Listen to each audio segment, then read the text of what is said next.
Welcome back to Linda's Pantry, and today I get to bring you along for another recipe from the all-new Ball book of canning and preserving. And if you haven't gotten this book yet, you need to. If you're interested in canning at all, this is by far one of the best ones I've seen them come out with in a very long time. And it's got a lot of small batch canning recipes, which is nice if there's only one or two people, because I hear all the time, well, I don't have a big enough family to can stuff. Well, you don't always have to can in bulk. I mean, when we do our gardens, yes, because you're doing it for the whole year. But when you want specialty items on your shelf, you don't need to do it in bulk. But I will say this recipe is extremely small. I'm doing the cherry bourbon barbecue sauce. And before I get started on that, if you do want to purchase this book, I've got an Amazon link down below in the show more section. And you can go through there and purchase it. And I believe if you've got Prime, you get 2-day delivery, no shipping. And then if you wanted to go back in and get a Kindle, like I did, version on your phone or on your Kindle or your whatever device you're using, it's $1.99. So perfect. Anyway, I am doing the cherry bourbon barbecue sauce.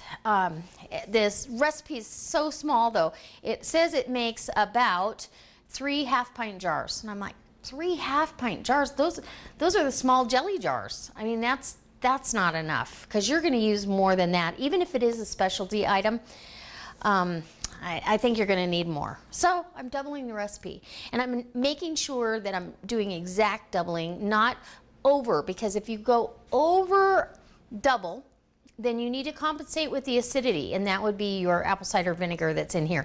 5% apple cider vinegar is what it calls for, so you want to make sure that you compensate with that. The ingredients list, here we go. Dried tart cherries, 1 cup, and remember I'm doubling, and then you soak that in 2/3 of a cup of bourbon. It's gonna be good. And you can pop it in the microwave for 30 seconds. In fact, they ask you to do that, and then just let them sit. You've got a cup of finely chopped onion, 1 tablespoon of olive oil, 1 teaspoon of smoked paprika, 1 clove of garlic. That's not enough garlic, so I'm putting more garlic in. 1/2 cup of apple cider vinegar, 1/2 cup of firmly packed brown sugar, 1.5 cups of tomato sauce. And so I'm using a 1.5-pint size jar of my home canned tomatoes. This is all going to get blended when it's done, so you don't have to worry about being chunky or not chunky. 1 tablespoon of dry mustard, 1 tablespoon of Worcestershire sauce, salt, fresh ground black pepper, 1/4 teaspoon, and 1 teaspoon of prepared horseradish. And that's optional, but I'm putting it in. So it also, so it wants you to saute the onion in a pan, and then for 5 to 7 minutes until tender. Then add the paprika and the garlic and cook for 1 minute, stirring constantly. Then you're going to stir in your vinegar, brown sugar, and cook for 2 or 3 minutes until syrupy. And then stir in your tomato sauce and the next 4 ingredients. Go ahead and simmer that over, simmer on the stove for 20 minutes, stirring occasionally. Add reserved cherry mixture and simmer uncovered for another 5 minutes. Remove from heat and cool slightly. And then they have you blend it. Well, I'm going to use the immersion blender to blend mine. So. And then you're going to be loading up jars. My jars are in the dishwasher. They've been washed and scrubbed already. And I've got a new batch of 12-ounce jelly jars I'm going to be using today. So I figured that at least that's enough barbecue sauce for a meal. And because this is a specialty sauce, you know, I could see it if you had lamb chops, or you had, let's say you had elk backstrap medallions. This is going to be fantastic on elk, I already know. That would be how I would do this. So I'm going to get busy and get my olive oil in my pan, and 2 tablespoons. Get this over to the stove, get to working, and you know exactly what I'm going to do. So I'm going to go ahead, and all my ingredients are already out here. I'm going to go ahead and get started, and I'll bring you back when I'm loading up the jars. Yum. Okay, hot jars coming out of the dishwasher. Hot jars. Woo! Let me get 3 out. And this doesn't make very much. This 5-quart or 6-quart Dutch oven isn't even half full. And that's okay. It is what it is. But let me just taste it for you right now. It's thick and it's got a lot of texture because the cherries don't puree up smooth, like silky smooth, but I don't mind that. I love barbecue sauce that has some texture to it. So, and you put those cherries in with the alcohol at the last, so the alcohol doesn't, all the flavor doesn't waste away while it's simmering. It's sweet. It's got that cherry flavor, and you can taste the bourbon. Very complex.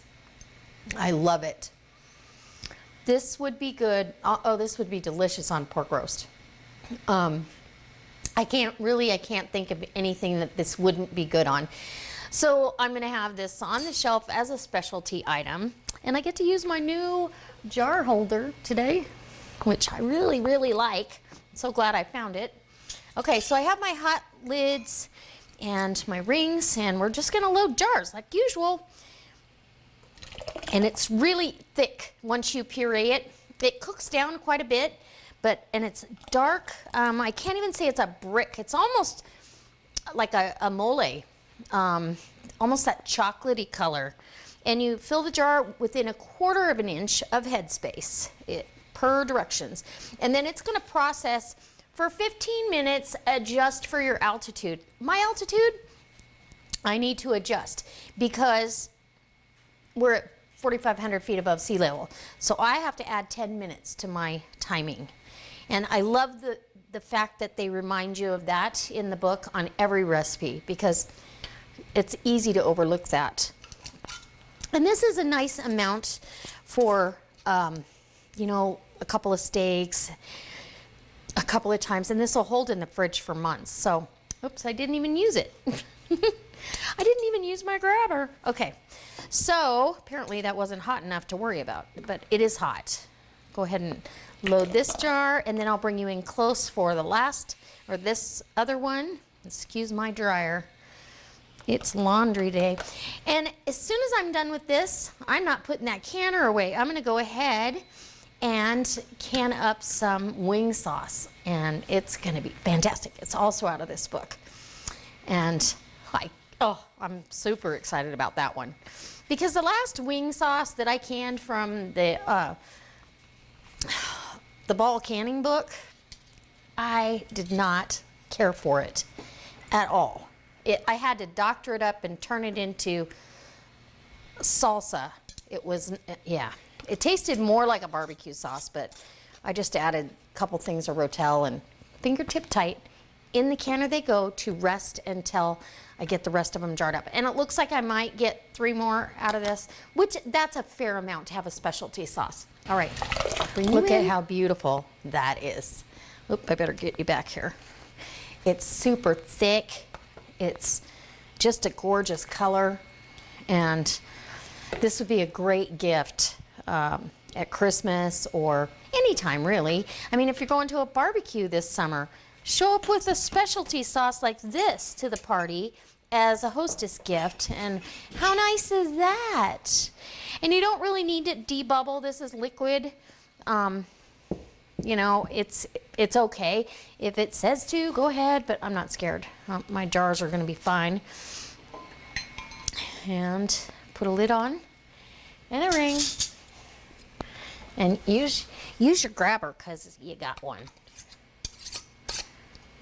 Fingertip tight, and in the canner it goes. Okay, and my canner is at the same temperature as this. It's hot but not boiling, so about 180 degrees, and you want the water to come up over the jars about 1 inch to 2 inches. It's going to process, remember, 15 minutes, but for me I'm going to add 10 minutes, so 25 minutes. Okay, I'll bring you back when I'm taking them back out. So the canner is all done. It processed for 25 minutes after it came to a boil, and it doesn't have to be just a hard boil. It really, just as long as it's boiling. And then once your time is up, take your lid off and leave it sit for 5 minutes. Most jelly recipes or water bath canning recipes require you to do that. And that's so it gets acclimated to the outside temperatures a little bit, even though it's still in that hot water. It is coming down off a temperature. And so you get less jar breakage. It also starts creating that vacuum as the jar cools. And here they are, and they're beautiful. It's that, like I said, it's kind of a, it's not a red color. It's more of a brown, almost like a chocolate color, even though it tastes nothing like chocolate.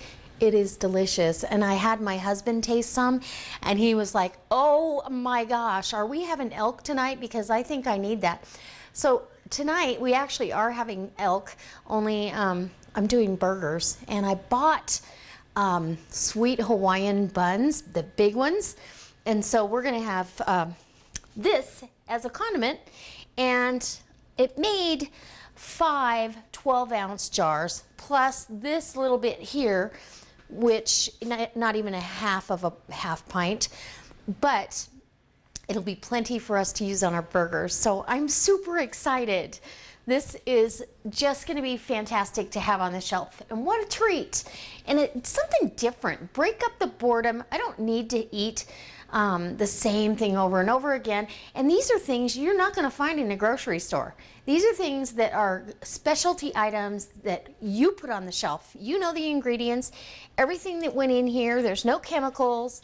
It's all good, wholesome ingredients. And I love this.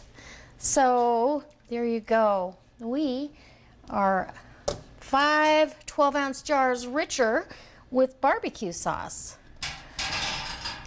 And like I said, once you open the jar, it'll keep in your refrigerator for weeks, possibly months.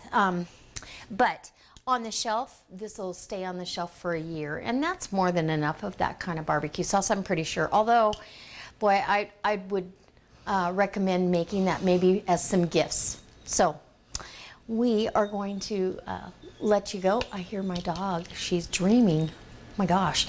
Anyways, I'm going to let you go. I hope if you like these kind of videos, you give me a thumbs up, share it on your Facebook page if you really like it, and your other social media. And as always, guys, if you're not a subscriber, hit subscribe.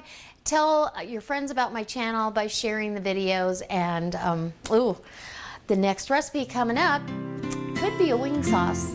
All right, bye. Don't forget to check the links.